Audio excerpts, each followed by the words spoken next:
Officer Daniels and his trusty K9 partner Rocky were on a routine patrol when they stumbled upon an abandoned suitcase at the desolate train station. As Rocky's trained nose zeroed in on the unassuming luggage, Officer Daniels couldn't shake the feeling that something was terribly wrong. Officer Daniels knew that something was up when he felt his trusty partner Rocky pull on the leash as hard as he could. The dog would only react like this if he had detected something very serious. But before we start, make sure to subscribe if you haven't and hit that notification bell so that you won't miss any new stories. He could barely keep hold of the animal, which was crucial here, as a loose K9 at the airport would certainly be cause for panic. Officer Daniel let Rocky lead the way, but he was a bit confused as to where the dog was going. Aniel could not help but get a little nervous. If he were to walk to the waiting area, being pulled forward by a determined K9, there would surely be a lot of curious or even frightful eyes on him. And sure enough, there was not a person in the area whose eyes were not on Daniel and Rocky when they came rushing into the waiting area. Some people were taking a step back while others nearly instantly took out their phones and started filming. Not long after, Daniel finally saw what Rocky had been reacting to so strongly. In the distance, he could clearly see a very large suitcase lying on the ground, completely unattended. What the hell was this doing out here? First of all, a suitcase like this should never even be in this area. It was clear that this suitcase had been the target of Rocky's chase. This was a bad sign, as Rocky was trained to stay close to his find and start barking, at least if it detected narcotics. Onlookers were starting to gather around Daniel, Rocky, and the suitcase. Daniel decided to take a chance now that he had everybody's attention. He raised his voice and loudly asked if anybody here was the owner of the suitcase, or if anybody had seen the owner of the suitcase. Nobody responded to him, but this of course did not make things easier for Daniel. Seeing as the suitcase had no owner and Rocky was responding so heavily to it, he needed to start the protocol. He quickly called for backup from other security officers and started setting up a perimeter around the suitcase. They needed to make sure that they were not dealing with any kind of explosive here. They quickly brought in another sniffer dog, but that animal did not react to the suitcase at all. Was it possible that Rocky was just making a mistake? In the distance, the loud sirens heralded the arrival of the bomb squad. With the terminal's fate hanging in the balance, the decision was made to put all outgoing flights on hold. The announcement sent shockwaves throughout the crowds, many of whom were already seated waiting for takeoff. With precision and caution, the bomb squad positioned the suitcase for an X-ray scan, their movements deliberate and practiced. As the first images appeared on their monitor, a cloud of uncertainty settled over the team. The X-ray revealed an odd shape within the suitcase, neither the typical clothes and toiletries of a traveler nor the sinister outlines of known explosives. The mass was large, filling almost the entire space, its irregular form making identification a challenge. Murmurs of confusion rippled through the squad, realizing the potential danger of keeping the suitcase in such a densely populated area. Senior airport officials convened a rapid strategy meeting. The consensus was to relocate the suitcase to a fortified, isolated location. Within the team, debates grew heated. In the midst of the disagreements, someone proposed consulting Dr. Nathan Haywood, a renowned explosive specialist with decades of experience. A quick call was made, and he was put on the next available flight. Under the vigilant gaze of numerous officers and the anxious eyes of onlookers, a team carefully approached the suitcase. Using robotic arms to ensure safety, they gingerly placed the suitcase on a trolley designed for potentially hazardous materials. Slowly, with a convoy of officers surrounding it, the suitcase was transported to its new location. While awaiting Dr. Haywood's arrival, it was decided to employ more advanced scanning technology. The hope was that this equipment, usually reserved for high-stakes investigations, could penetrate deeper and provide clearer imagery than the standard airport scanners. An urgent call was made, and arrangements began for the equipment's swift delivery.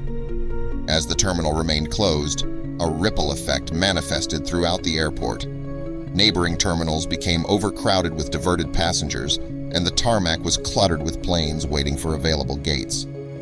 At 10:42 a.m., the footage reveals a lone individual, noticeably anxious, placing the suitcase near the check-in counter.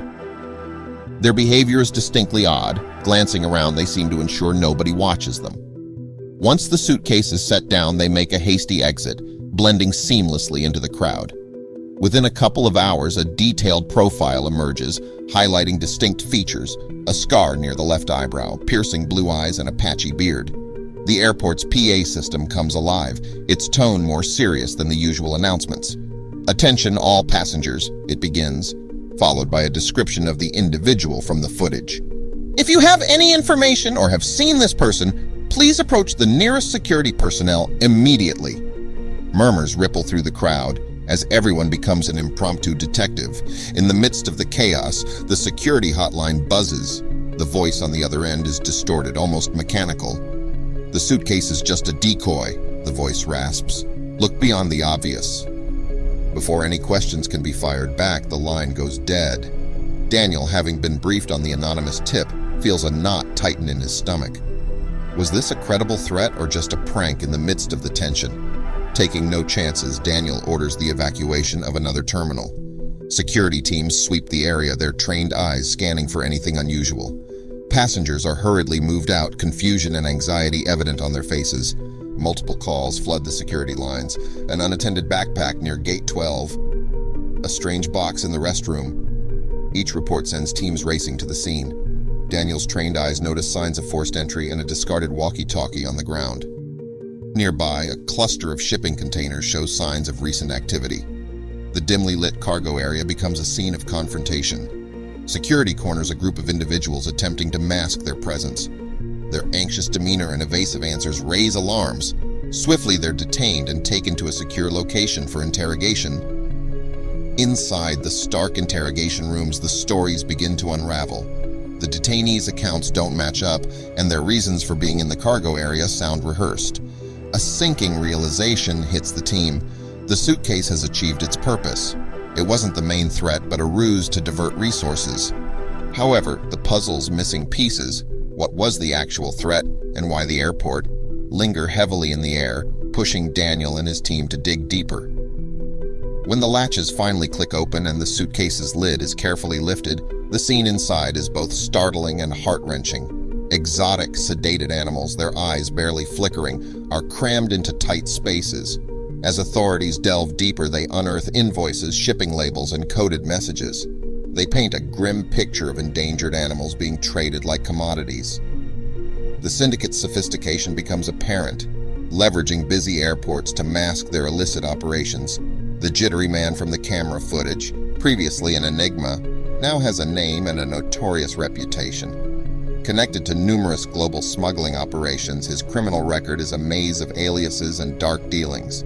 Yet capturing him proves elusive, as he's always been a step ahead of the law. The magnitude of the operation becomes chillingly clear. It wasn't just an isolated incident, but a glimpse into a vast, shadowy underworld. International agencies begin collaborating, realizing that it's not just about one airport or one suitcase. The fight against wildlife trafficking, it seems, has only just begun. Within hours, a tactical team pinpoints the trafficker's location, leading to his rapid capture. As he's paraded in front of flashing cameras, grim details of his operation emerge. Stories of animals stolen from the wild, many never surviving the journey, paint a picture of a heartless, expansive industry driven by greed. From the anxious hallways of the airport to national television, Rocky's tale of alertness captures the heart of the nation. He's awarded medals and treats, with tales of his diligence becoming legendary. Talk show hosts invite him, children send letters, and a newfound respect for K-9 units blossoms across the country. The incident has an unexpected consequence, a deepened bond between K-9 units and their handlers. Teams across the globe reiterate their training, using Rocky's story as an inspiration. The value of trust, intuition, and partnership is highlighted, with the world recognizing that machines can never replace the instinct of a loyal dog. The airport management, having faced a crisis of unprecedented scale, began revamping its security measures. New protocols emphasizing detailed checks, especially for unattended baggage, are introduced. Workshops for staff on recognizing signs of wildlife trafficking are organized, ensuring the airport remains a bastion against illegal activities.